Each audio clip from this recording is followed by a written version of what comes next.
how to measure distance between 2 points in Google Maps.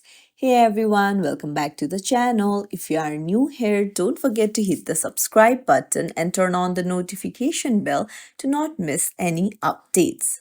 So, in this video, I'm going to show you how to measure the distance between two places using Google Maps. So, let's start. Head over to your Google Maps and then find the location on the map that you want to measure. Now just tap and hold on that point until a red pin appears. Now swipe up and then tap on measure distance.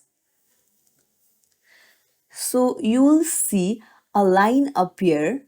So just drag the line to the second point. So just drag it to where you want to measure the distance.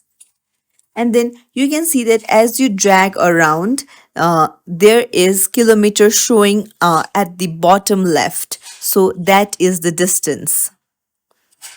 So this is how you measure the distance. Keep in mind this method measures the straight line distance between points, not the actual travel route. If you want to see the travel distance, make sure to look up directions instead. And that's it. Measuring distances on Google Maps is super easy. If you found this tutorial helpful, don't forget to like and subscribe to our channel for more tips and tricks. Thank you for watching.